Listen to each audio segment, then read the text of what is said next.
Alright, hello peeps. This is part 3 of working on this guitar, and I'm planning on sanding the fretboard and leveling the frets today. And also the water monster attacked recently. We already fixed it, but he did. But... You might see some things that are slightly water damaged. I saved this the night that I found the flood in my basement. It's a tape roller, and I opened up the tapes so that they could air out. Tape's a little warped, little water spots, but most of it dried out, should be okay. And I got this from StewMac, link in the video description below. It has all the normal fast food colors on it. Like ketchup and mustard, and cheese. On our last episode, I got the fretboard scratched up a little bit. There, and there. And that means it needs to be sanded. And I have a cheater's cheat way to do it, with a drill. What you want to do is have enough sandpaper so that it goes this far, right? Yeah. And then you got to find a funky way to tape the sandpaper to the drill. And I'm using a 120. So you're going to go this way. You want to roll it on there. First, I'll have to get a piece of tape. I bet it's only like a minute and 40 seconds in, actually. And also, if you're enjoying these videos, make sure to subscribe and hit that bell to both of our channels. Yep, to both our channels. If you want to see some gaming and some random subjects, and his little go to my channel. And his sketches, and I do sketches on my channel too. Skits. I can't really do sketches because the friend that I do the sketches with, I can't visit because of the human malware.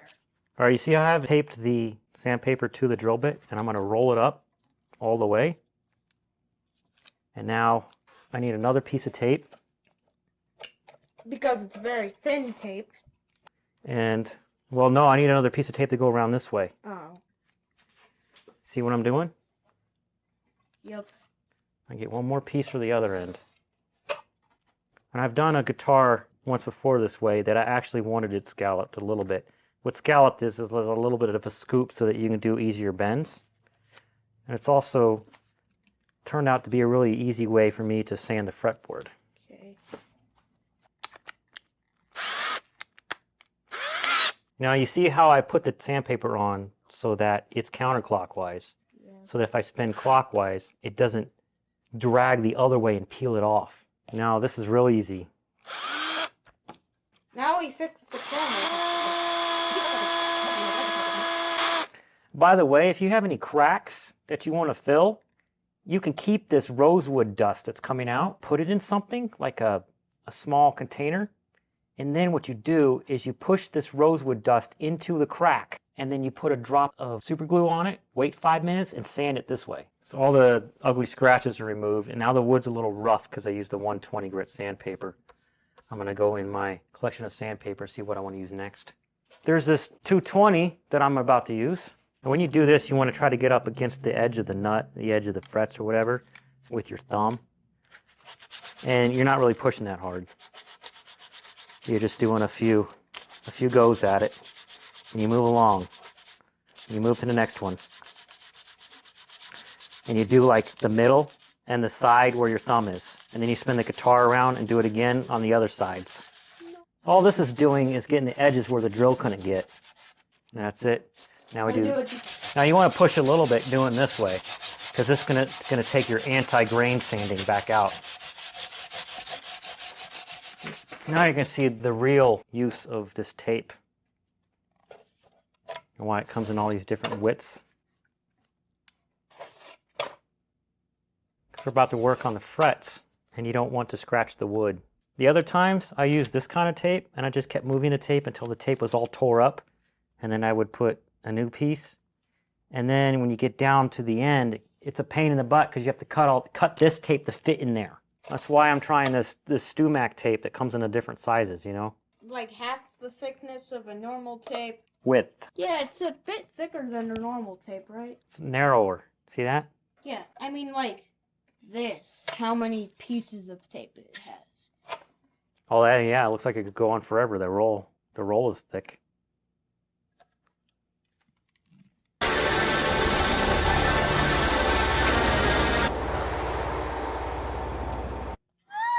Ah! He wasn't for reals asleep. I wasn't going to. I know. I was playing along.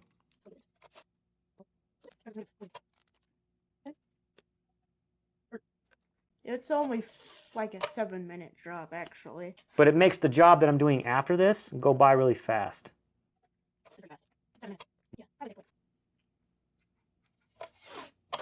No, I've done this step before with other kind of tape. It was a lot more difficult to work with. It was shorts. This is like a little bit tackier than regular painter's tape, if anybody wants to know. We may have a link in the description if we can find it. Oh yeah, I can find it on StewMac's website and put it in the description. That's not a problem. Is this the first time that you've used it? Yeah, it was still in its wrapper when it flooded in the basement. And I came down in the basement and was like, my luthering tools, oh no! And I found it, and I poked holes in the plastic wrapper that comes around all the tape so that it could air out.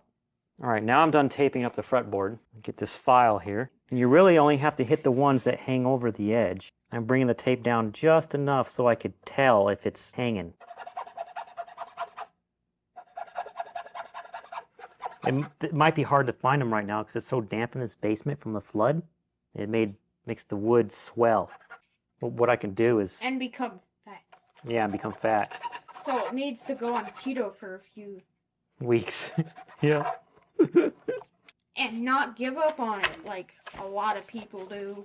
But the wood can't because it's not anthropomorphic enough.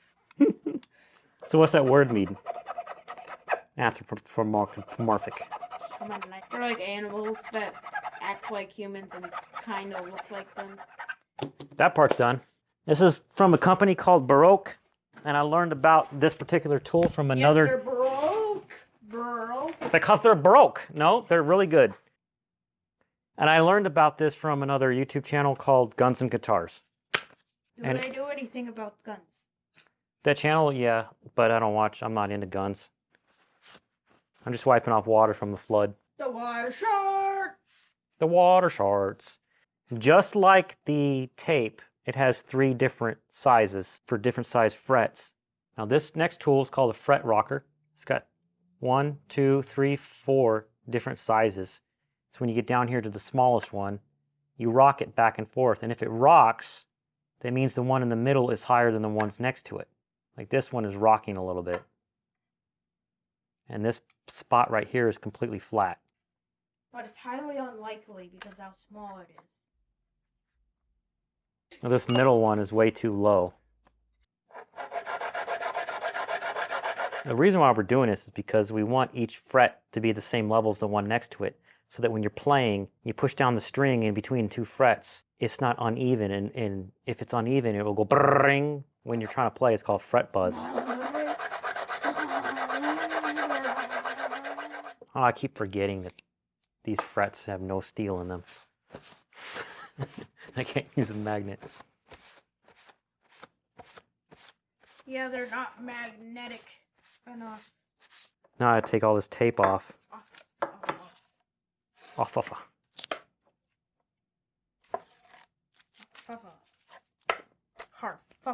It was either an ad or it was a notification. I thought I had a... I know, I had a notification from TikTok earlier, and I'm like, okay, I want to go make some comments on some videos, but it was just an ad, and the ad was so intrusive, it was making my phone laggy. The videos never do that. Now this next step we don't need tape on, because when we roll the edges of the frets, we can roll the edge of the fretboard at the same time. Now I kind of get why it lost all of its ratings very recently. It was to a 4.5, to a 3, to a 1.2 in like a week. Because I made the heckin' ads. So yeah. Everybody that installed it because of that just rated it a 1 star because it freaking lagged their device. It should wait longer until it's more adopted. And TikTok doesn't make your machine poopy. And their ad shouldn't be the first thing you see when you open it. It should be like 30 minutes into watching videos. Oh, it looks beautiful. Look at that. When we buff these frets, they're going to be all smooth. We have a little bit of poking on the edges, a tiny bit. We're about to take care of that. And I like to use these sponge blocks that's like got rough on one side and smooth on the other side. And I put gloves on. Let's see if we can finish this before 8:10. Okay. Start with the rough side.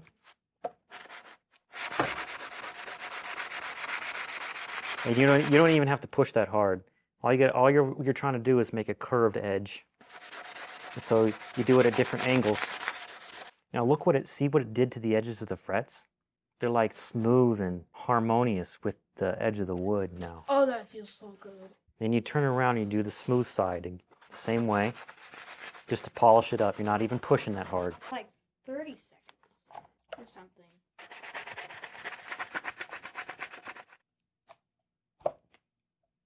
Four, three, two, oh no.